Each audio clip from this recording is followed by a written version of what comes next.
To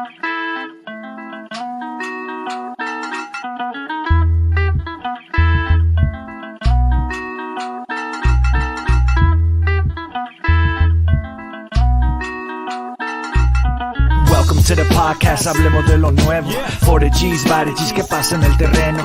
Vienen jugadores y se van, traiga lo nuevo. A huevo.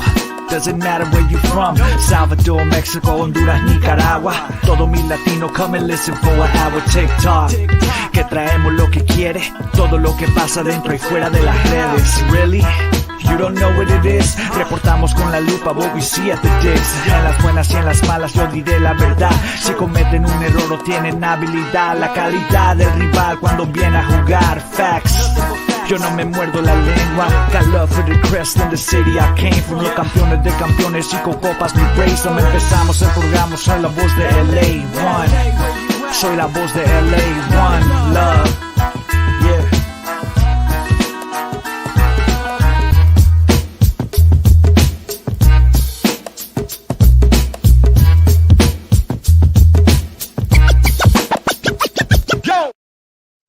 Hello, hola, and buenas, and welcome back to another episode of La Cuna Galaxiana, un podcast hecho con mucho amor para todos ustedes, LA Galaxy fans, por todo el mundo, and all you La Cuna Galaxians. Thank you so much for coming back and hanging out with us. We appreciate it. We love you. We can't say it enough. Thank you. Without further ado, let me introduce myself, one of your co-hosts today. I'm Rob Jalón, as usual, every day. And you can find me online at El Escudero de LA, and you can find my written work at Extra Time Talk. Of course, we have my co-host, the one and only Yerno Guapo, el Gitano Perdido, Ananda Kiranita. Papá, ¿cómo te estás sintiendo? It was a big news day here in LA Galaxy land. Yeah, big news day. We got a lot of the news to go through with all of you guys, but yeah, man, happy to be back. We've got a really cool guest. You know, Galaxy are not playing, Rob. We're 9 days away from the Galaxy back in action at Dignity Health Sports Park, but we do have, so we want to do something a little different. So brought on, a really cool guest today, actually a good friend of ours, and it's going to be interesting just to get a different perspective on the game, the beautiful game as we all know it, and of course a different perspective on the LA Galaxy. So excited for that, man. Yeah, I'm looking forward to our guest today as well. He did us the favor of coming through and giving us a kind of an inside look from the sidelines with the Galaxy. So, but we're going to be getting a taste of that action pitchside as we examine the Galaxy season with him at home so far, and in a season that's the team's been undefeated at home and first place in the West. Our special guest, Philip Gawthorne, he's going to be, that inside look, that insider, like I know there was a Galaxy insider at one point. Well, you know what? Phil's our insider because he's on the pitch and he's pitch side and he's talked to Greg, he's talked to Maya, he's talked to Riqui, so, in a moment we'll get back with them. But before we go any further, Ananda, you have some housekeeping to get through yet? We do. So I do as well. But anyways, so guys, actually, looks like my connection is not great today. It looks like I was skipping. But anyways, guys, hopefully the connection's okay for you guys. But just some housekeeping. So, of course, you can always follow me, block me, or stalk me at Ananda Galaxiana. You can find us on all of our socials at La Cuna Galaxiana. And of course, if you're coming back to our channel, guys and gals, thank you so much. And, happy that you guys are back with us, hanging out with us. And if you like what you've been listening to and you haven't yet, go ahead and hit that subscribe button. Even if you're listening to this for the first time and you're like, hey, these guys are all right. Like, I'll give them a shot. Hit that subscribe button, guys, and hit that like button. That's the best way to support this channel at this moment. So go ahead and do that. And of course, as Rob always says, share the love. If someone else that is looking for another podcast to listen to, a soccer podcast, an LA Galaxy podcast, definitely put someone on for sure. And of course, Roberto, como siempre, antes de olvidarme, buenos días, tardes o noches y bienvenidos a otro capítulo de La Cuna Galaxiana. Like you said, a lot of news. So let's get into it, man. Let's get into the meat and potatoes. Yeah, let's get celebratory first, though. It is a special week because not only is there Galaxy news, but it is the Prince who was promised's birthday. So happy birthday to the Prince who was promised. Young Jimmy Neutron, aka Mr. Take Your Girl, aka Riqui Rocket, trademark. Happy birthday, man. I mean, what else can you say to the number 10? He turned 25 on Tuesday. He celebrated it, surrounded by balloons and happiness. At least that's what you saw in his posts, thanking people for the well wishes. So happy birthday to the sometimes captain. Sometimes he wears the armband. But anyway, yeah, happy birthday to Riqui, and long may his star shine here in Los Angeles. We've told you about Lucanov's Heart. It's a 10th birthday celebration for the blood drive on Sunday, August 25th from 9 a.m. to 3:30 p.m. at the Hudson House in Redondo Beach. Three-time MLS Cup champion AJ De La Garza and his wife will be teaming up with the Children's Hospital of Los Angeles to do this benefit now in their 10th year.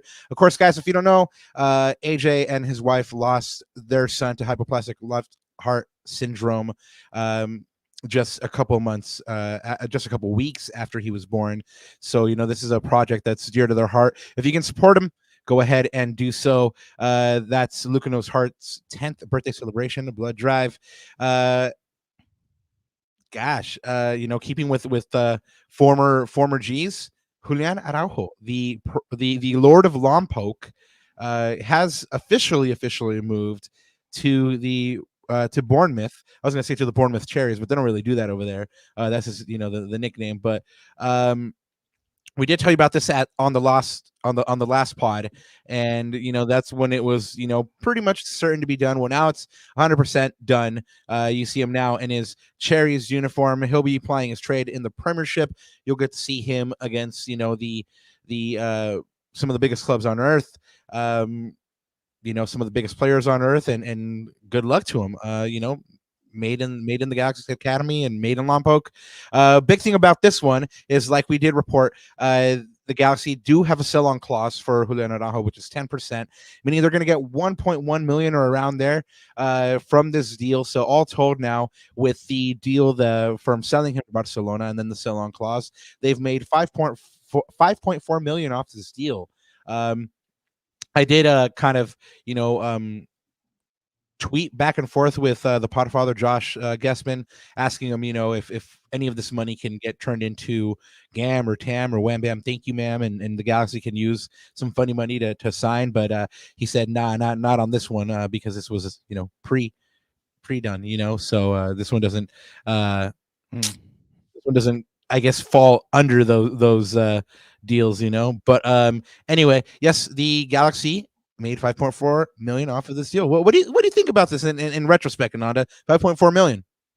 I mean, great piece of business, right? And I think if we're going to be a selling club from now on, so be it. I don't see that. I don't take that as a bad thing. I see that as a positive, right? We're growing and developing players, and they go off, and it's a win-win for everyone. It's a win for the player. They get to go to a European league, trying to test their skills and their abilities in that realm, right? And then of course it's great for the club. Like, we get compensation financially about it, or on it, and we get that, we reap those benefits. So it's a win-win for everyone, man. It's all positive all around, and good luck to Julian in Bournemouth.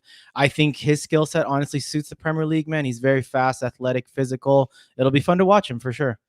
Besides United, didn't I tell you that I was a Bournemouth fan since I was a lad, bro? Yeah. Bro, this is La Cuna, bro. Like, cherries, up the sure. cherries for life. Sure. Up the cherries, dog. Let's go. Vamos, Julian. Te mereces todo lo bueno, bro. Anyway, just like you were talking about, Ananda, with the Galaxy. I don't know if they're a selling club, but they have been moving players. Recently, and Marcus Furcanis went out, Daniel Aguirre went out, Johnny went out on loan. Well, they also sent out another VCFC product or Galaxy Academy Galaxy 2 product, Aaron Bibout. today they announced that the Galaxy has loaned Aaron Bibout to USL Championship side FC Tulsa for the remainder of 2024.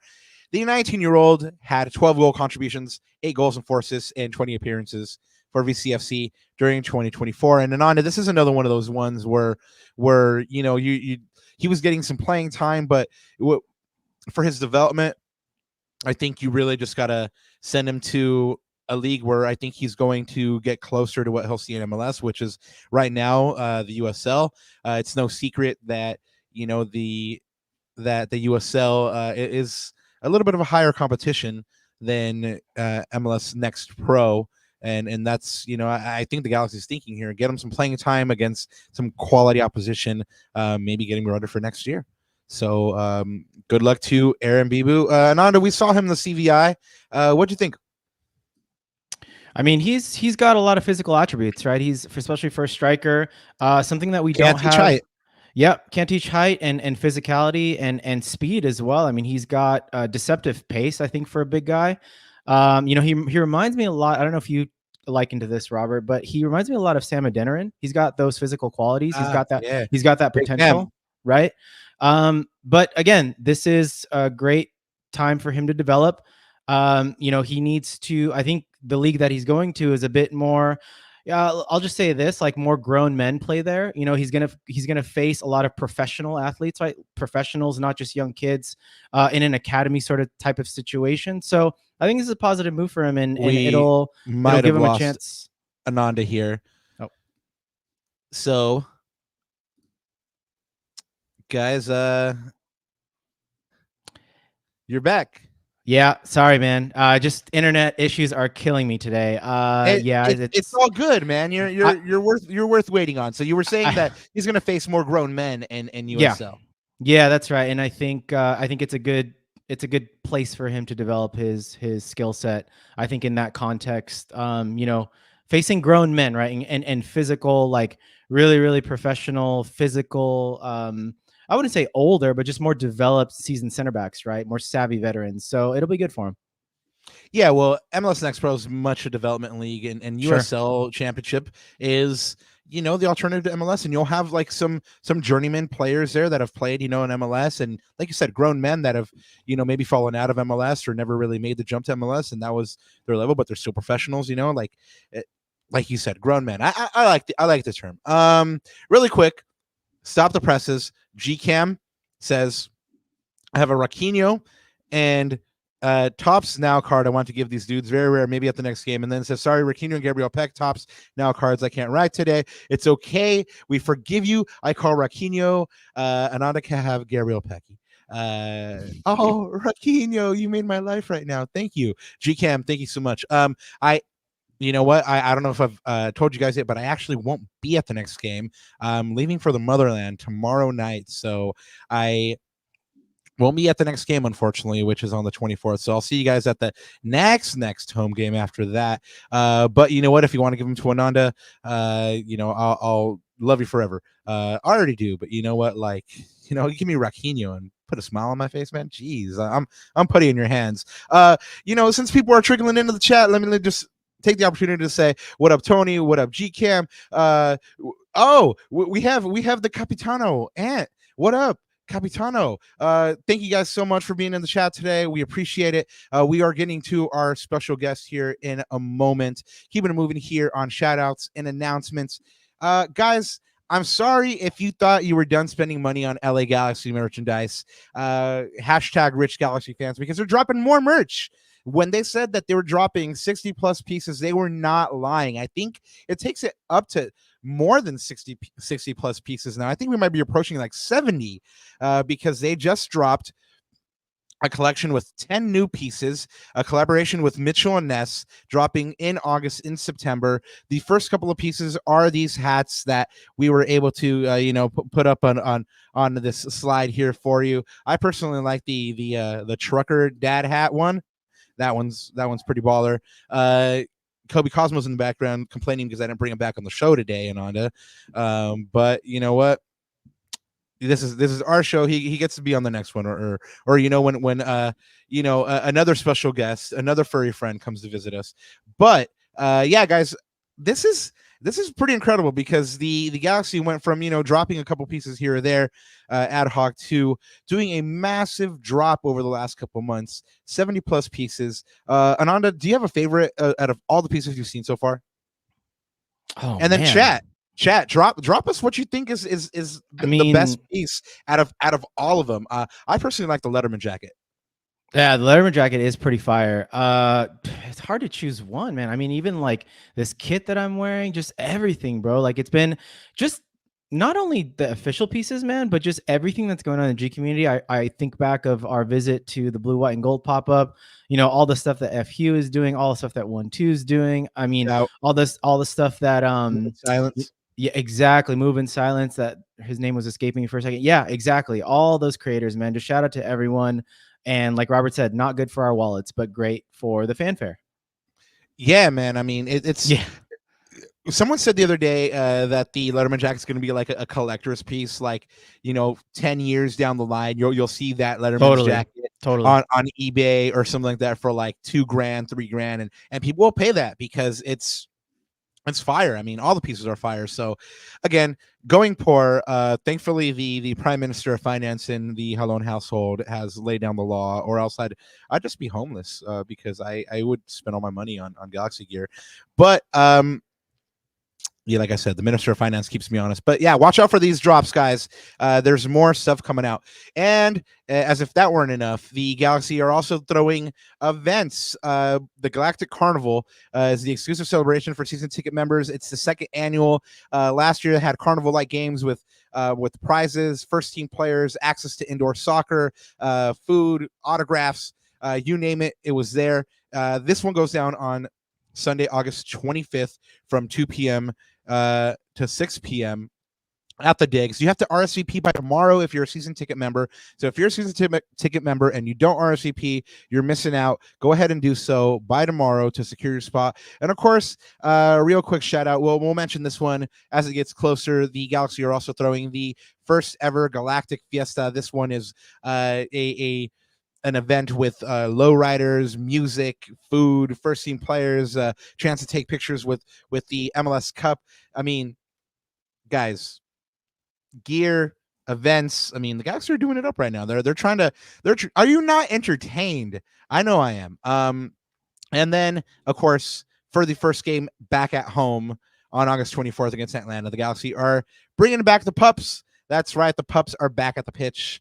Go ahead and look up info for this on LAGalaxy.com. You can go ahead and get a Pups at the Pitch ticket for $41. That includes a berm ticket, a doggy pass, and of course, just the beautiful memories that you will make. And yeah, I think that wraps up the announcements here, Ananda. Are you ready to bring on the man of the hour?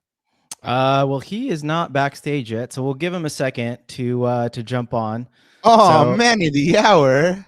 Yeah, man of the hour isn't quite backstage yet. So we'll give him a second to jump on here. He's just jumping on now. He's getting himself ready. He told me before, Rob, that when he was getting ready for the show, he had to go to his trailer, do his makeup, make sure he looks all good. Yeah, exactly. When are you going to get me a trailer, bro? Come on. Since he is a man of show business, we want to make sure we give him his due time. But you got anything else, man? Before we we'll get Phil on here in just a second. I think I just want to make sure that he's ready. But anything else you got for the peeps? I mean, we brought on the last show the Nicolas Figal rumor that we heard about, and I mean, obviously the window shut today. So obviously that one is not happening unless they got it done and we just don't know about it. And also that there's really no money to play with. So and Josh confirmed as such on Corner of the Galaxy. Actually, not only Josh, but Will Kuntz. I mean, he did pop on Corner of the Galaxy today, and he actually said that him and his team are actually going to start preparing for the winter transfer window. I mean, things happen really early, right? Especially when you do when scouting's involved, and there's a lot of people involved. The Gordon Clustons, the guy, the movers and shakers, as part of Will Kuntz's recruiting team. So again, you always say this. He done miracles on us, and what a great job Will Kuntz. Won't he do it? Yeah. Won't he do it? Yes. So yeah, it looks Go on with like yourself, brother Will. Go on. looks like we're ready for our guest, my friend. Well, you know what? From one great man named Will to another great man named Phil. Oh, there you go. Yeah, baby, come on. Look at that flow. Well, and here you see a picture of me and the great man himself. I believe this might have been at one of his first matches early in the season. I'm not sure. He'll have to confirm that with me. Yeah. But hailing from the UK, our good friend Philip Gawthorne, not only is he a fantastic mate to have in your pickup soccer matches on Saturday, great winger, but he's a broadcaster for Apple TV and Major League Soccer. He's conducted post-match interviews with top MLS players and coaches. And he's also a regular guest pundit on the American English Soccer podcast, where he provides expert opinion and analysis on the English Premier League.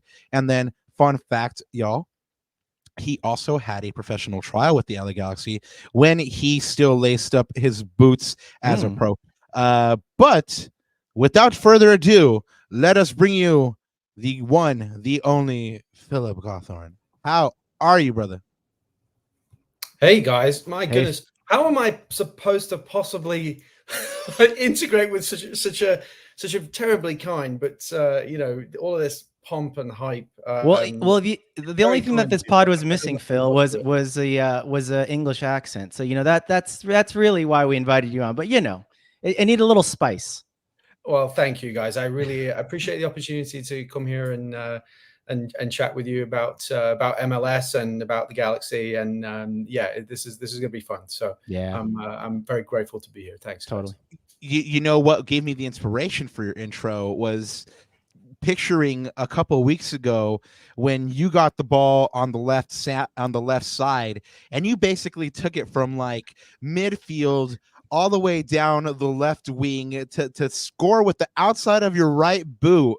And you don't remember this, but I do. Oh, the one that was on the video. Yeah, it was on the video. Yeah, it happened. It was a class goal. So the whole time I was doing your intro, I was like, "Yeah, man, just match how cool that goal was," and you liked it, so I like it that you like it. But yeah, man, I mean, thank you for jumping on. For those of you guys that don't know, not only is Phil our mate, at Pickup Soccer, but he's now on the sidelines here covering MLS matches. But before we get there. There is a big occasion happening tomorrow. It is like, I mean, I've seen memes about it galore. And my favorite meme so far has been tomorrow begins the period where 11 men are going to make me miserable for the next 9 months. And so, of course, everybody that follows the English Premier League. The English Premier League starts tomorrow, kicks off with Manchester United taking on Fulham at the Theatre of Dreams, Old Trafford. Glory, glory, Man United. But less of that. Yeah, glory, glory. As a Tottenham Hotspurs fan, though, give us your opinion on what Spurs look like this season and where you think they'll finish up in the table. Yeah, I think it's I think it's work in progress, right? Like, Ange Postecoglou comes in, Harry Kane leaves almost immediately. He's not really, he's somewhat of an irreplaceable player anyway, but not directly replaced. Gets off to a hot start, great result against Manchester United. I think that might have been one of the second games, or pretty early on. Sorry to bring that up, Rob. But and then it went through a really, really rough patch about 2/3 of the way through the season, and some of the the knock on Ange has been there's no plan B. And he doesn't seem to want a plan B, and it's like, we play this style and that's that, and no matter what the score, as evidenced in that game against Chelsea where they were down to 9 men and continued to attack and play a high line, and there's a sort of stubbornness to his approach. What I think will be interesting is, now we've sort of seen what the style is. Now it's about like, now he's going to build the personnel around the style. So we're seeing players like Højbjerg, who I think is an excellent servant to the club. Great player. leave because he doesn't fit this style, which requires a very specific, he needs midfield players that can receive the ball under intense pressure, control it, and pass it forward on their first or second touch. That requires a very, very high level of technical precision, and I think youth and athleticism. So a player like oh gosh, what's his name? There's a couple of the players that like really, really suit that system. Pape Sarr is one that I think really, really suits that system. But there's other players, if you're a little bit older and you're a bit more of that sort of, Højbjerg is more of that enforcer. He's not necessarily the most dynamic player. Hence, he goes to Marseille. So now we're starting to see him mold the team around the style of football that he wants to play. They've just brought in Solanke. Big signing, paid a lot of money, 65 million. Gangs. So he's got his number 9, right? He's got just a classic, no frills, in form, 26 years old, got a striker. So, but I don't see it being like, this is not going to be it's an evolution, right? So I think it will be interesting because Liverpool are in a transitional moment with a new coach. So where that will shake out, we don't. The Scousers. Aston Villa, are going from strength to strength. Manchester City's always going to be solid, and Arsenal are Good at them too. Good moment as well. So I'm sad to say, Ange Postecoglou wants to get rid of this mentality at Spurs, but it's like 4th place finish is generally considered like would be a success. I don't think Spurs can go beyond that this season. I think that would be that would be considered the benchmark for success. But I think beyond that, hopefully can do better. If you happen to catch a season where it's like the season where Spurs gave Leicester a run for their money, when the other big clubs just happen to be in a transitional moment or a bit weaker than they have traditionally been, that's kind of the best hope for Spurs to really challenge at the top of the table. There's a long-winded answer to say 4th. Well, a Champions League spot is nothing to scoff at for sure. I mean, you get some big money, you get those Champions League games, big European nights. So nothing to scoff at for sure. Phil, if you had to say which team is, or let me rephrase this, the Galaxy is which EPL club? If you had to say that the Galaxy was an EPL club, which one would it be? I love that question. It's interesting, I would actually say Man United would be my initial thought, because I think of the Galaxy as being the most historic club in the MLS. That may not be accurate based on certain clubs. I think the Sounders were technically formed in the 70s and Galaxy was like 95 or 6, right? 90, yeah. Sabish 95, first played 96, yeah. Not necessarily in factual terms the most historic club, but because of the Beckham connection and because that really put MLS on the map. And it's probably, if you were to ask people that didn't know anything about MLS, even if they knew nothing about the game, it's probably the one club that they could name. Right. And so for that reason, I would say that Manchester United, given their history and glamour and success and trophies, would probably be my comp in terms of the status of the club, not necessarily like the style of play or personnel. No, that's a great answer. Well, it's funny that you just mentioned, like people that, might not know too much about soccer or, might not know too much about MLS as a league because, they follow other leagues and stuff like that. At what point did you start paying attention to MLS, and how did you get into it? Well, it's really when I moved here. I moved here in 2013, and around that time, it was a good moment for the Galaxy. Absolutely. Robbie Keane, who I love as a Spurs fan, was riding high at that time. And I remember so I started going to games, and just because I wanted to, I missed it. I wanted to be going to live games, and this was at the time they were the only local club, and it happened to be a great one. And because of the Beckham name recognition and everything, it's like exciting, so it started from there. And I remember being there when they won the MLS Cup and Robbie Keane scored it. As I recall, I think it was like a 1-on-1, and I think it was in extra time and dink dip pass. But Robbie Keane always had that it was like nothing phased him. He was so composed in front of goal. It wasn't there was no moment that was going to be too big for him. So that was a very easy and appealing thing. And then shortly after that, Steven Gerrard came, and then Ibrahimovic, and these different sort of phases. It's interesting that we're going through this phase where there've been those sort of Galacticos. Then there was like a bit of a culture change where over the last couple of seasons where it sort of moved away from that, rebuilt the squad. And then today, Marco Reus, joins. So today as we speak. Yeah, incredible timing. So it was fun to be on the show today when that news was announced. But that's how I kind of got into the Galaxy and MLS. So now that that we spoke about, like, how you got into MLS and stuff like that. You mentioned your move here. Let's fast forward a decade later. You got into MLS because of Robbie Keane and stuff like that, and now you're actually gracing the sidelines of where Kino used to run up and down and do his little somersault and stuff like that. What are your first impressions of your time so far with Apple TV? I mean, it's been a huge year for soccer in the US. How have you experienced it so far? I mean, I really looked out because to sort of join this season as well, as opposed to last season, where things weren't quite so good, has been amazing. And I'm a romantic, about this game, unapologetically. I often think I'll go to these games and I get there very hours and hours before, but when the stadium's empty. And you walk around the stadium and, there's no one there, but there's this beautiful lush green rectangle upon which magic will occur in a few hours' time.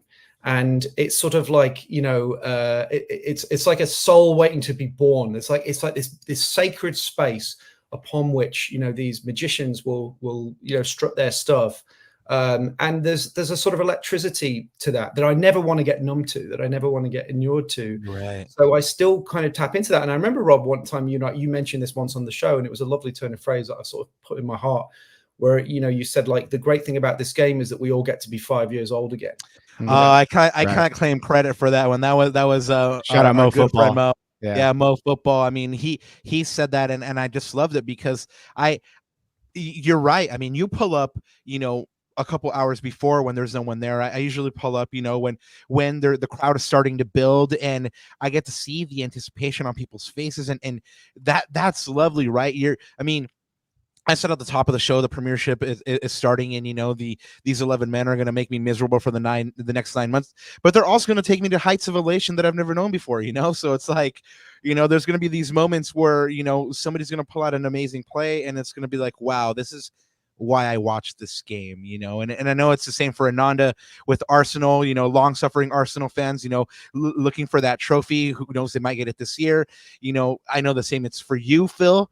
Tottenham fans, trying to kind of rebuild after Harry Kane, trying to get that trophy again. Speaking of Tottenham, Phil, yeah, your former boss, former Spurs boss, ex PSG, ex Chelsea, ex Southampton, former Spurs boss, Pochettino. He just picked up a new gig today. I don't know if you heard about it, but he agreed to become the next U.S. men's national team manager. You've seen him, obviously, Phil. He coached your club. You saw him take your club to a Champions League final.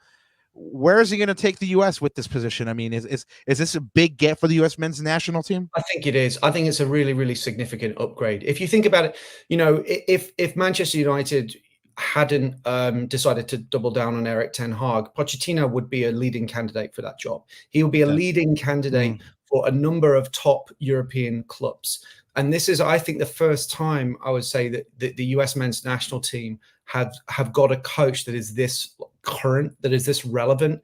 I know they had like Jurgen Klinsmann, but Jurgen Klinsmann, more of was an international coach, right? He wasn't necessarily like killing it at the club level, or had just come from a club like Paris Saint-Germain, and I think although Chelsea had a kind of almost comical season. By the end of it, they were really starting to look good, and in fairness to Pochettino, it was a crazy revolving door at Chelsea. Still is. Yep. Right. And they're still doing it. So for him to try and make that like chaos into something cohesive, he actually was doing it by the end of the season. They actually looked really, really good.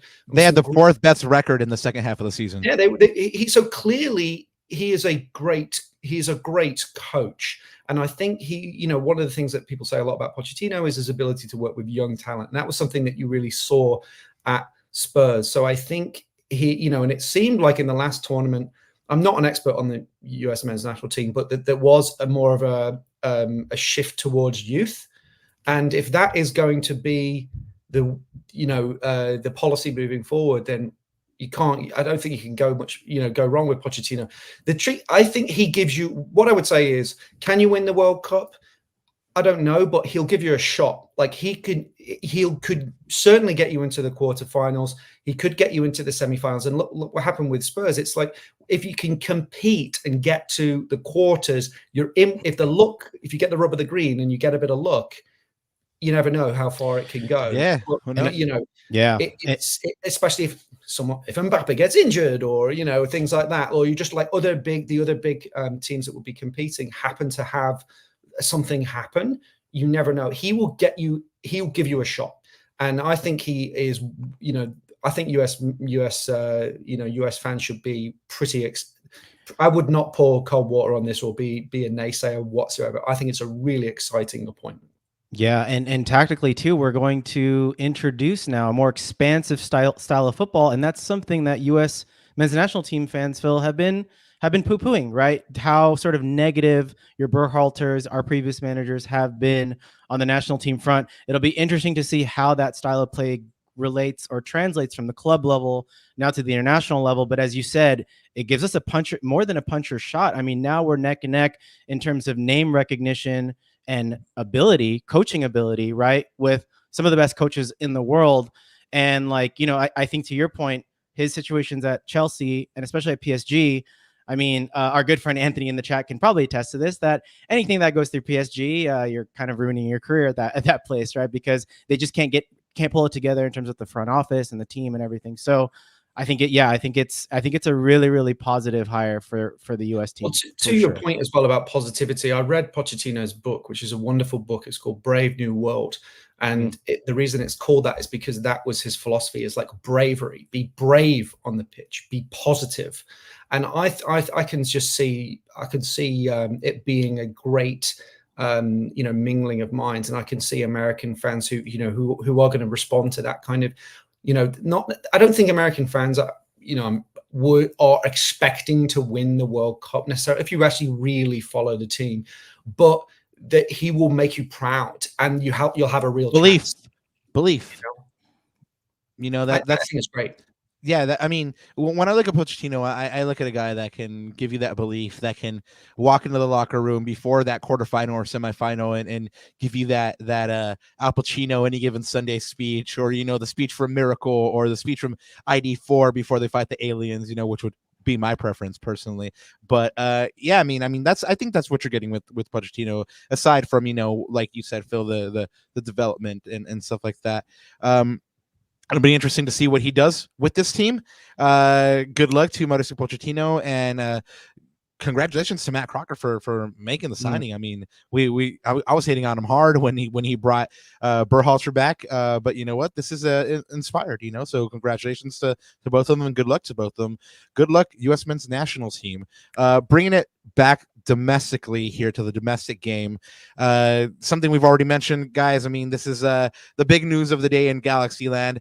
Marco Reus is officially a G after 49, almost 50 days, I believe, of the public transfer saga, which started before the Champions League final. I mean, people had reported that the Galaxy had representatives there. Of course, Charlotte had representatives there. So this goes back all the way to then. But now, Marco Reus is officially a G. The Galaxy today announced that the club had signed the free agent midfielder using TAM money to a 2.5-year deal through the end of 2026. That TAM signing means that Marco Reus will make around 1.6, almost 1.68, almost 1.69 million in his deal. He can't make any more than that, according to the TAM rules. Of course, since this one dragged out so long, you guys might not remember that the Galaxy acquired the discovery rights for Marco Reus from Charlotte FC for around 400 in GAM, 100 in 2024 and 300 in 2025. And now it is official. Marco Reus, the 35-year-old, has joined the Galaxy following a glittering career at Borussia Dortmund, where he made 429 appearances, had 301 goal contributions in 12 seasons played. He won the Bundesliga Player of the Year 3 times last year. If you guys are thinking, this is a washed up type player, last year he played 26 matches and he had 14 goal contributions, 6 goals and 8 assists. And of course, in Champions League play, he had 2 goals and 1 assist as Dortmund fell to Real Madrid in the final of the Champions League.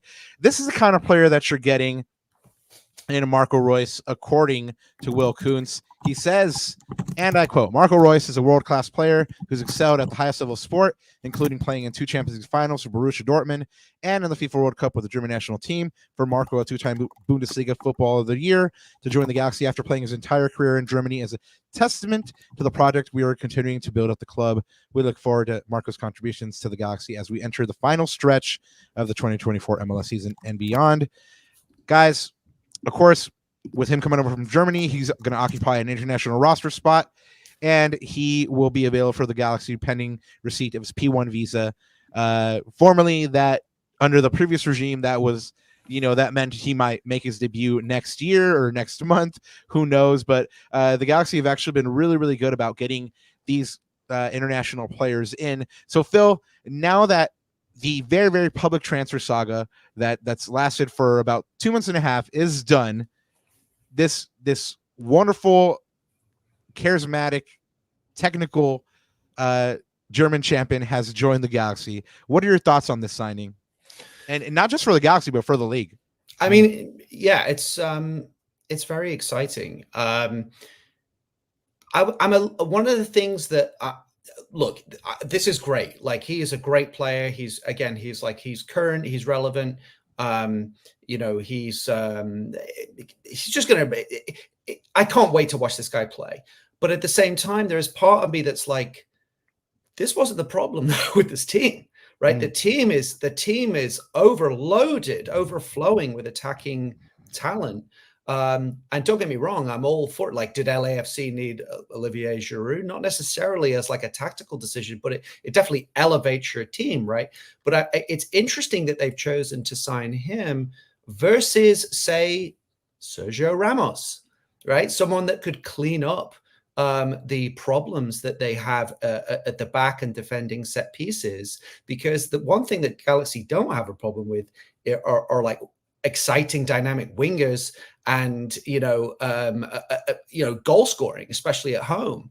So it was interesting. So it's interesting. I wonder, there might still be moves to be made or whatnot. I don't know.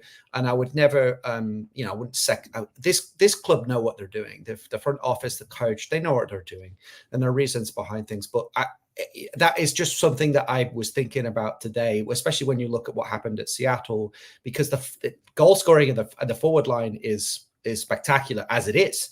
It's only going to get better, and you never know. Players can get injured, and they've had to deal with Jovelic's absence. They've dealt with it very well. But as a fan, can't wait to watch this. But does it solve some of the other issues that they have in terms of the balance of the team? Not necessarily, but it's going to be fun, Yeah. Well, really quick before we get to this question, guys, we do got to let you know that Ananda and El Profe Alex Ruiz will be dropping their next Los Galácticos video on this man, Marco Reus, and what he brings to the Galaxy. So watch out for that. That's going to be dropping next week. But we're bringing you a question from the chat, Phil. So our buddy Tony Toscano says, Philip, will defense be our Achilles heel this season if we don't make it past the playoffs? Thanks, Tony, for the question. Yes, I think so, because the rest of the team is exceptional. And it's not to say that the defense isn't, but it is bizarre to me that you can have like the Seattle League Cup game where there's not one, but two set piece goals within the first 5 minutes, which has been the Achilles heel all season. And I'm sure they must have been working on that all week on whatever the systems are, whether it's zonal marking, whether it's man to man. But you saw in the second goal, Mickey Yamane is a mismatch for that header, isn't able to challenge for it, and it's 2 goals within 5 minutes, and the game's basically over because you're playing away from home, against a team that's highly motivated and a good team that's also sort of had a bit of a stumble to start the season and now on the upsurge. So I think yes. The defense is a concern, but it's strange because it's not like the personnel is bad. Personnel's good, Jalen Neal, Yoshida, these are really, really good players. Yamane's contributing a lot of assists. It's funny because I sometimes look at those incidents and I think, is he quite small? But he's 5'10". So I was like, I guess he's not small for for a right back. But I do. That's why I just think about someone like Sergio Ramos, where I just feel like that ain't happening. Those corner kick, you don't have to be. You can be a bit older, like Cellini was at LAFC. Just someone that gives you that steel, that organization, that nous. You don't have to be have the legs necessarily in quite the same way to be that defensive monster and organizer. And I feel like that is just that last piece of the puzzle that the LA Galaxy need to. I mean, they're in the conversation for not just winning the conference, but the Supporters' Shield, right. And going all the way for the MLS Cup. But this is a concern, and right now it's still with the Seattle result, you think this is still a frailty for this team, so they need to fix it and quick, because you can't just be a one side. All the attackers in the world can't help you if you can't defend corners, and teams are going to continue to exploit that. So that, in my mind, if they can fix that, then they can go all the way. Really interesting. Phil, we do something on the show called, well, I don't know if it's called, but we do usually a one-word reaction after every game, after, we do with our match reaction, right? So this time I'm going to ask you for a one-word season reaction. I mean, you're at these games, and in your comings and goings, you must see and hear things. You must, get kind of like an inside look into how the team is interacting with each other, the preparation. What is your one word season reaction, and then perhaps maybe give us your favorite moment pitch side so far? A one word to describe the Galaxy specifically? Yeah, there one word season reaction for the Galaxy. Explosive would be my word. Hey, explosive. West Coast. Okay, but enough of that. Rob loves to do jingles on this show, but yeah, explosive. Yeah. Absolutely. I mean, in all ways, right? I mean, the 3 DPs, you just start right there. I mean, they're probably, if not the most explosive, one of the most explosive, potent front threes in MLS. You can put Columbus's up there. You can put LAFC's up there as well. But yeah, absolutely. I think that's a great. I think we've used the words turnaround as well. It's been a huge turnaround since last year, but part of that is the explosivity of the front three. I got to stop. I got music on the brain because you said turn around, and I was like, turn around. Okay, anyway, Rob. Back to the task. You didn't give me your favorite moment pitch side. I will. I'm about to give you that, because I actually have a very specific one. It was the game against FC Dallas on May 29th. And one of the things that's been interesting about, this role for Apple TV is usually I go down to Pitchside about 80 minutes or so. And as you guys, I'm sure know, this season has been filthy with late goals for the Galaxy, right? And there's so many injury time goals, which I think is another testament to the job that Greg is doing, because of that there now is this never say die spirit. In this particular game, my favorite moment was they were 2-1 up against FC Dallas, and Riqui Puig receives the ball, I think, in his own half, pretty deep, and goes on to beat 3 players. And then as he's being sort of closed down about 8 yards from goal, had the incredible football IQ and dexterity to slightly adjust his body shape and flick the ball with the outside of his boot into the corner. And it was I couldn't believe what I was seeing. It was such a magical moment. I thought it was like Maradona-esque in terms of that he had this magnetic ball control. And I love watching. Riqui's like my favorite player to watch in the whole league. And I've been blessed to watch a number of great players, but he is like, he, especially in the white uniforms, he's like a cloud. It's like watching a cloud. He is like footballing grace personified. He is so elegant as a player. And I was trying to think, there's not really a comp for him. I say Maradona. I think Maradona had that lower center of gravity than Riqui does. He wasn't quite as graceful per se. It's not the word I would use to describe Maradona. Maradona was a little bit more stocky. Yes, exactly. Or like Zidane was a graceful player, but his physicality was more. He kind of looked like a brute, but he played like a ballerina. Phil, would you say he's a hybrid? He's a mixture of Iniesta and Xavi put into one. Yes, but he's more. I think of him as being more. Those guys, I think, as being slightly more of your, not because they're. When I watched Iniesta, it was like it's such an education. Actually, against the Galaxy in that Rose Bowl game a few years ago, he was like an owl. His head was like 360 degrees. It's on a swivel, I think of them as more. This is the wrong term, but it's more like sideways passers. The kind of guys that will never ever lose the ball and possession because they're mapping out the pitch. They're not as direct as they. It's not. You're not going to see Iniesta or Xavi beat 5 players and then get into the box and score a brilliant finish. They're more about like just control, retaining possession and incisive passing and just never lose the ball and brilliant close control. But Riqui has that and that X factor of directness, whether it's either shooting from distance, getting into great positions, or some of these through balls that he's playing, even if they're not the actual final through ball, like the one he played the other day to Yamane that then played in Paintsil, but I can't actually think of a comp for him, a direct comp, because he's one of the most special players I've ever watched play this beautiful game that we all love.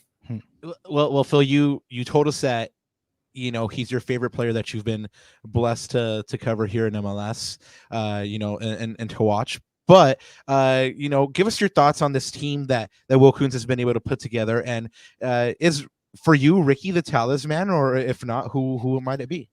Well, it's interesting because there was a game. It was the Kansas City game when the Galaxy won 4-2, I believe. And Riqui wasn't playing in that game.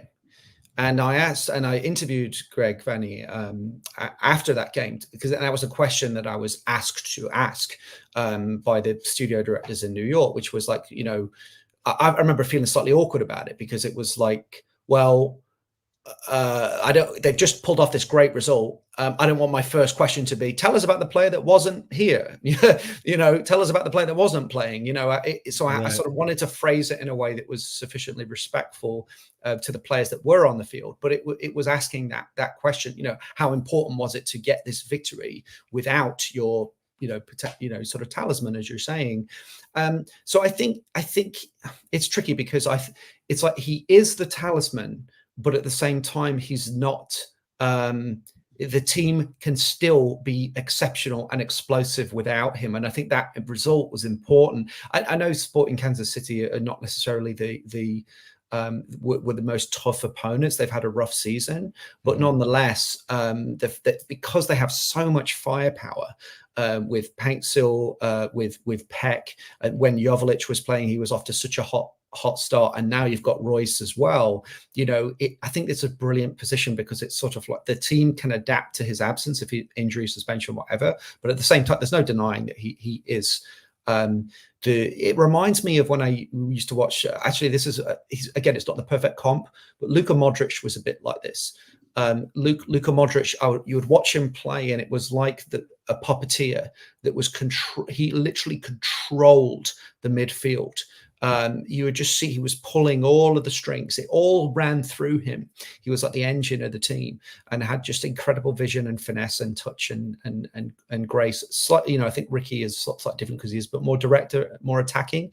He's almost like it's weird because he's sort of toes line between sort of forward and number 10 midfield, and sometimes he drops deep.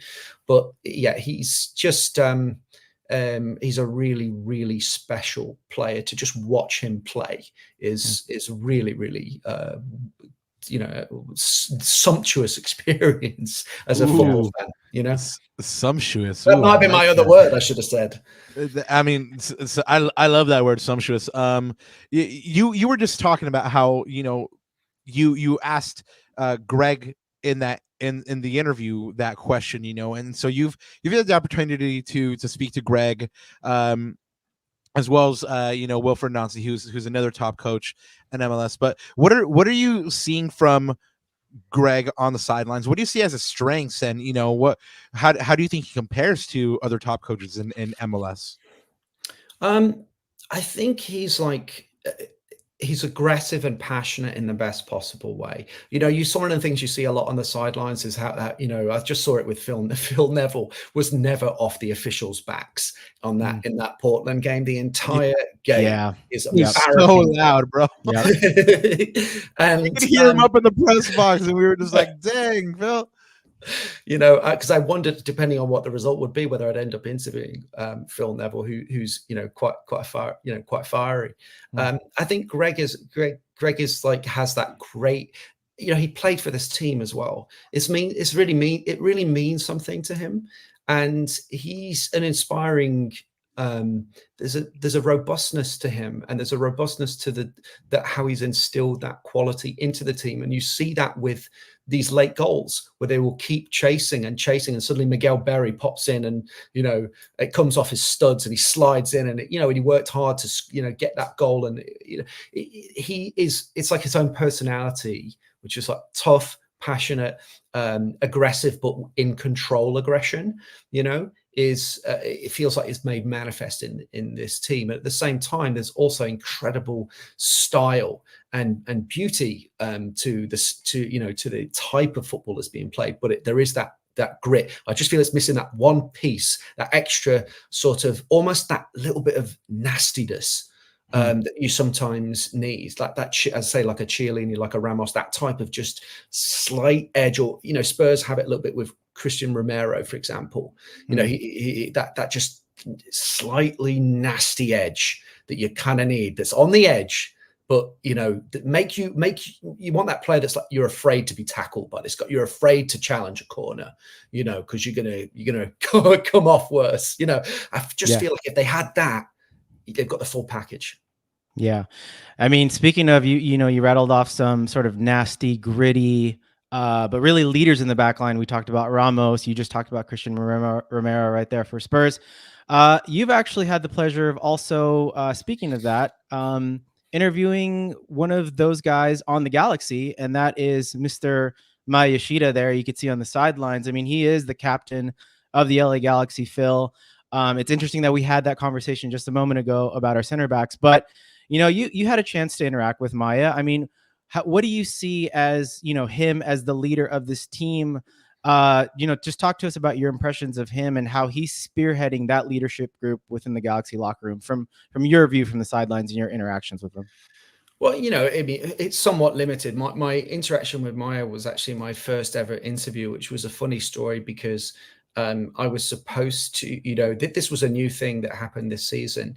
And usually how it's supposed to work is you get questions sent to us moments before by the studio in New York, because you don't know what the result of the game is, and therefore what the narrative is on MLS Wrap-Up or, wherever it's going to be aired, right?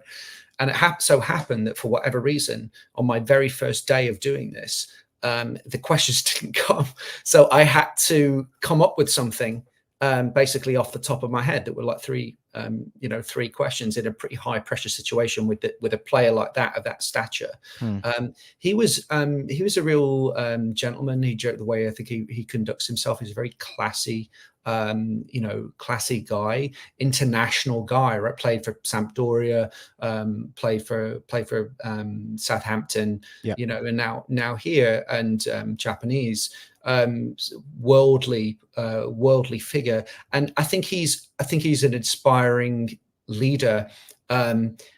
He also leads by example because he scored a couple of late at least one, as I recall, really important late goal. It might have been, I think that was probably in that game. I think it was against St. Louis, and they ended up scoring like a last injury time header to tie it up at 3-3 when they just conceded late and looked like they were going to lose. So I think he is a really, really classy player, but I don't think he's a nasty player. Sometimes there's a thing in football where it's like Pochettino could be a bit like this. It's like they're too nice. Yeah, he's a gentleman. Yeah, and sometimes you want a bit of a, sometimes you want that a mean streak. Yes, yeah. Sometimes you kind of need that, as long as it's under control. You need at least one of those in your team all the time. Like you need that Fulton Reed, Bash Brothers destroyer.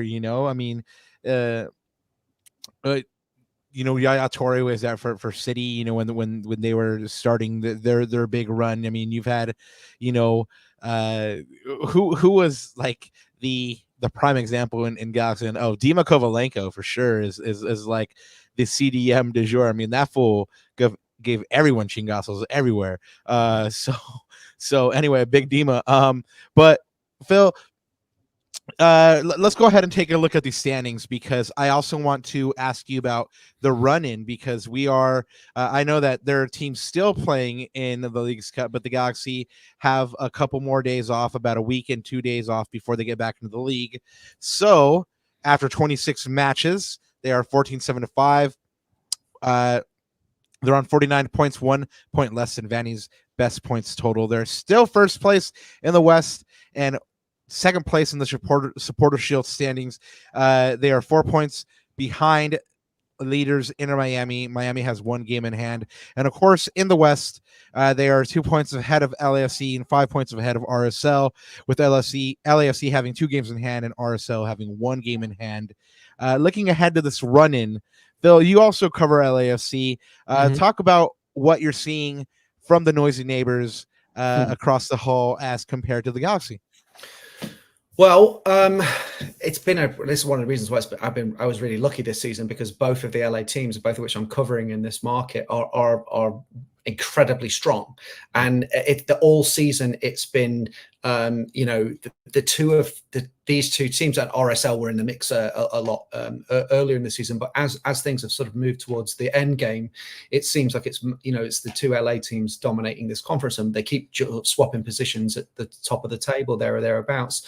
I think it's they're very different. They're very different cultures. They're very different styles of play. I think LAFC is slightly more content to not have possession. They're less possession based. They more kind of it's more of like a knife fight in midfield, where they want to just strip you of the ball and then kill you with these players like Boanga and Bogusz. And, they've had Kai Kamara's having like another lease of life leading that line. And now they're going to add Olivier Giroud to that mix. They're similar to the Galaxy in the sense that they have a lot of versatility, especially with Bogusz, who I also interviewed, and we actually asked him about his move to the wing, because he can play in at least 3 different positions. He was known as attacking midfielder. He can play in the wing and as like a false 9, and so they have that similar. Actually, Greg, sometimes we have these. There are like pre-calls with every game. There's a pre-call with between the commentators and the coach. And I remember Greg Vanney in one of the games talking about this idea of like attack by committee. Especially if Riqui isn't necessarily there. Players can. It's like it's a more fluid style of football. It makes you less predictable. Players can swap positions, drift in and out, attack you from all angles, and overwhelm you. So LAFC, I think, have that quality, but it's a slightly it's less possession oriented, but they also are a really explosive team, and they lost their Chiellini this year, but they've been quite solid at the back. They've got Hugo Lloris in goal, who's been excellent and very consistent. I think either set record or almost set a record for consecutive clean sheets. Right. So a player like that, World Cup winner at one end of the pitch, and now you've got another World Cup winner with Giroud at the other end of the pitch. They're a very, very balanced team, and like the Galaxy, have also been rock solid at home, except for this one game that I covered where they were put to the sword by Columbus Crew, who had a great game plan and just took them apart, and it was really atypical, because they ended up winning that game 5-1. So they're both, I mean, they're both great to watch. They're really, I feel incredibly lucky that I don't get two really exciting teams at a great moment for both clubs that I get to watch and cover. Yeah, I mean, based on what you're saying, Phil, you think they're still the team to beat in the West? I mean, they've had a really good track record the last couple of years. It looks like all roads are saying that you got to get through them to get out of the West. Do you think that's the case? Yes, I mean, RSL have seemed like they've dropped off a little bit. I think there's a feeling that they do have several good players in that team, but there is one in particular that is essential and irreplaceable. And when he wasn't in the team, you really saw the drop off in form in Chicho Arango. But LAFC and LA Galaxy have a lot more depth, I think, across the field, and especially in their attacking options. So if one player does get injured, neither of those teams will be crippled if they lose one player. But a team like RSL, or there's certain other teams, Cincinnati, for example, that are so oriented around one particular player. If that player goes down for whatever reason, you're going to see the drop off. I don't think you'll see that with the two LA clubs, and that's why I think it is going to be between them as the rest of the season plays out. Phil, as we wrap up here, I'm going to put you on the spot. Is that okay? Of course. All right. I'm gonna give you a yes or no, and you got to hit me with a yes or no, lightning quick. All right. Lightning round. Okay. Will the Galaxy win MLS Cup this year? No. All right. That leads me to my next question. How far do you think they'll actually get this year? And if whatever you say, what is the? And I think you already kind of told us, but just to reinforce, what is the fix? What is the next step? What's going to take the Galaxy to that? If you say maybe like the quarterfinals, what's going to take them to the semifinal? No, I think they can get really, really far. And by the way, I hope I'm wrong. Actually, I genuinely do. Me too, man. 10 years this year. I just worry, but I just worry about that unless that defensive fragility, especially at set pieces, is addressed. And it's not a secret. It is common knowledge in the league and around the club and everywhere. And every conversation you hear about the Galaxy, we all know it. And it just happened again in the League's Cup, and it knocked them out. So if that can be fixed, I feel like the sky is the limit. The tricky thing is you've got the competition is fierce, not just in this conference, especially with LAFC and possibly one or two others, but into Miami, you've got to go through that juggernaut. Columbus, absolute monster. Columbus is nasty, dude. Yeah. I mean, Columbus are probably the best. That was the best team performance I have witnessed all season. It was just a juggernaut. They destroyed LAFC, and LAFC. No one beats LAFC at home. They've been absolutely dominant, and Columbus Crew came in there and effed them up. And it was stunning to watch. They were a monster. They're so well coached, really balanced, aggressive, great game plan, and they just took them apart. And it was one of the best teams in the league. So I think the Galaxy are going to be right in the mix. I think they could certainly get to the final. And who knows? Again, something bad happens to other players. Certain key players get injured. You never know. I hope I'm wrong. I hope the Galaxy go all the way. And when I would love nothing more, but I just worry about that frailty at the back. And unless that's fixed, I just think that puts a ceiling on what they can achieve this season.